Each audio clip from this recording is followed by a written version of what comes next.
Churches with Jess Lujan. Hey, we're back with my in-studio guest, Dr. Mike Bevacqua of the University of Guam. We're talking about this article they wrote, the Ilun Pali, and basically the skull, I guess, I can't call it worship, but as the Spanish priests at the time, they were calling it devil worship.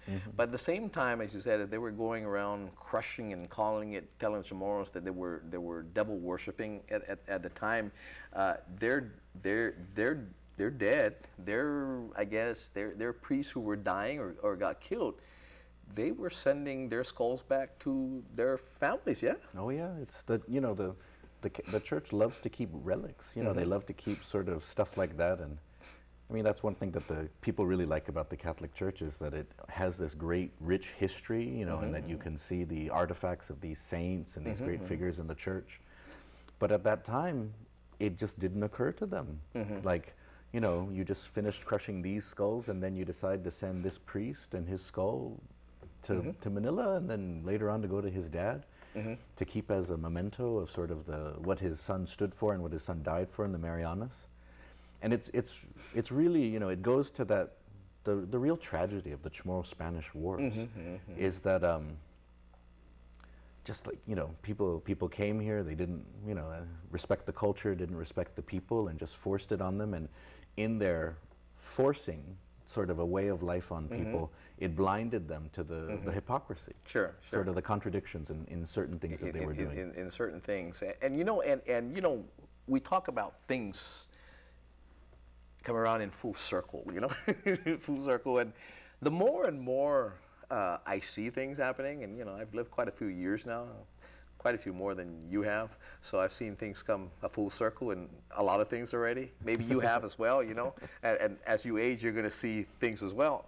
And and I'm thinking, I was talking to you out there, and you weren't commenting, but I was the one talking to you about this, and I'm going, the things that are going on with the Catholic Church right now, I mean, and I'm going, Doc, we're reliving what used to be. Like it's coming around, like it's almost full circle. Yeah, it is interesting the way that, because I'm not Catholic, but I most of my students are Catholic. Most of the people that I interact with on Guam are Catholic, and you feel like sort of, it's like the way that most Chamorro Catholics are today. They feel like sort of this new religion is being imposed on them. There's outsiders who have come in. Yeah. And it is interesting the way sort of, like because I don't want to speak too much because I'm like an outsider to it, but just on the outside, I feel like, because it feels like sort of, that people just like what they loved about the church or what they knew about the church, they feel like sort of that's being lost in sort of this new form which is being advocated, this new form of Catholicism. And the old form, and I'm the old form. I'm not a neo person as well. I told you this, and they're doing things different, doing things different now. They're worshiping, not even in the same places, doing things that we weren't taught. We weren't taught. And some of these changes, and the church has evolved over the years. I mean, I remember I'm serving Mass. I mean, I started when we weren't facing the people, we were facing the altar. I'm sure at some point you had some Catholic upbringing and all that, right? We were first facing the altar, and then, came about, we were facing the people, and then they translated, to that vernacular, we were speaking in English now, and it was translated to whatever mother tongue it was that the Catholics were preaching to. Basically, we used to go kneel before communion, and we could stand. We had before we couldn't, I think, eat 12 hours prior to eating the body of Christ, right? Or eating, I guess that, and getting in the body of Christ. People are going to criticize me for the words I'm saying, or my choice of words. But now, again, we can receive by hand. There's at the time, there's no way you don't touch it. You don't touch it. Now we can. Now in some churches you can drink you can drink wine and things like that. So all the things, but this has come about. They prepared us. These changes came. They prepared the congregation for changes.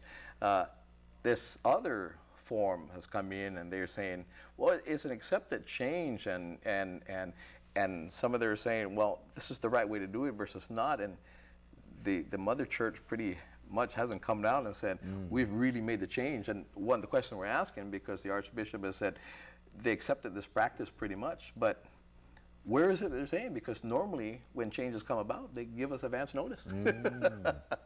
But anyway, going back to bones and skulls and all that, again, did the Chamorros know at the time that these Jesuits were sending skulls back to their... I mean, they would have seen that sort of, you know, the Catholics had their own sort of obsession with certain religious artifacts and stuff like that. You know, the one of the things which some priests noted was that sort of Chamorros really did like some of the statues that the priests would have in the church, and so Chamorros became attached to those because it was familiar to them. It's kind of like, so particularly like statues of Mary, you know, they would see them in the church and they'd be like, oh yeah, I'm familiar, you know, that's cool. So you have a statue, I'm sure Chamorros would ask, is that your mom? Is that your grandmother? Yeah. Thinking, because I have a skull of my mom and my grandmother. Yeah. But so just overall though, like with the way that Catholicism came into Guam, there was resistance, there was some acceptance of it, but I mean, at the end of it though, it's what's really tragic though is because Chamorros eventually did accept it, but that just kind of shows that perhaps if the church and the priests, the soldiers hadn't been so aggressive, Chamorros may have come to it on their own. On their own, yeah. Because pretty much when we're talking about what Chamorros believed and what they did, I mean, it's very similar. It's very similar to Catholicism and what they were worshiping, how they worshiped. You think about, you know, Chamorros loved to party before the Catholic Church came in, and then the priest just basically redirected that love of partying and saying, you used to party for these things, now you party for saints. Now you have your village pride attached to your saint for your village. And so Chamorros eventually said, oh, that's cool, this is a big part of our lives. We used to celebrate that, now we celebrate this. And so when people say sort of that you look back at the past and they didn't know any better, it was a different time and so on, that's not necessarily true, because there were missionaries that were going around the world which weren't forcing people to convert. In particular in like Asia, in like China and Japan, there was missionaries who were just like getting to know people and slowly sort of introducing them to Catholicism. And so that's what's really tragic though, is that if only in like Salvatore, if he wasn't so overzealous, he might have just recognized that sort of, you know, I think what they believe is close to what we believe. In time, if we respect them, if we treat them humanely and we show them, you know, perhaps they'll come to us, because this is something which happened in the Americas and it happened in Guam, was that when the church was too aggressive, the people responded basically saying, so you preach love, but you know, we see your swords, we see the fire when you burn down our villages, you see us breaking our skulls and disrespecting us.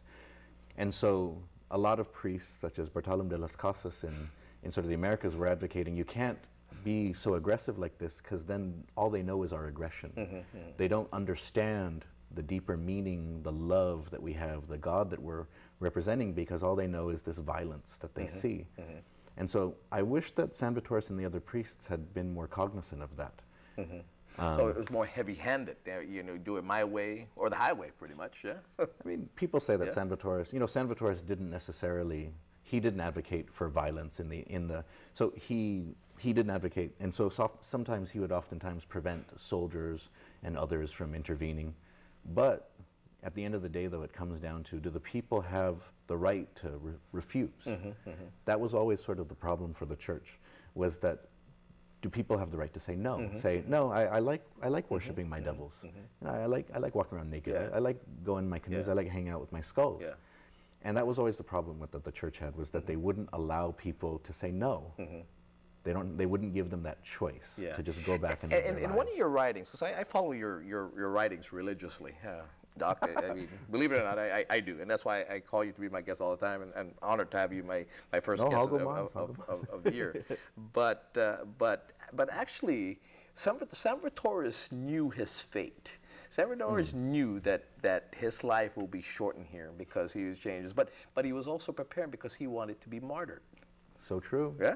That's so true. I mean, the Jesuits, the Marianas was kind of a graveyard for Jesuit priests, but that was part of their sort of training, was that they were supposed to go and be like the shock troops for God on the other side of the world. And so that's why I always tell my students, you want to know why Si Zeus Maasi means thank you today? It's because the last words of Salvatore were Si Zeus Maasi Matapeng. And he meant to, of course, at that time it was God is merciful, God have mercy, Matapeng. But what he was really saying was, thank you, Matapeng. I've been waiting my whole life for this. Thank you very much. Now. So the original Si Zeus Maasi, because when people say, well, how do you say thank you in Chamorro? Si Zeus Maasi, and I said, but when you translate it, it really is not, Si Zeus is not thank, and Maasi is not you, okay? Yeah. In translated is God bless you, or God, feel sorry for you, whatever it is, however you translate Maasi, right? Forgive you, all that. So, then they asked me, well, how does that mean thank you? And thank you for telling me that tonight. So those are the last words to Matapeng. And so they said, as gratitude, Si Zeus Maasi. So the wish that Salvatore's had for the longest time, Matapeng granted. Granted it. And so he's saying God is merciful, but I guess, this became a thing. Si Zeus Maasi, God have mercy, God be with you. But I always tell that joke to students. Anyway, I got to pay some bills, so when we come back, where did Manana Si Zeus come from? We'll be right back.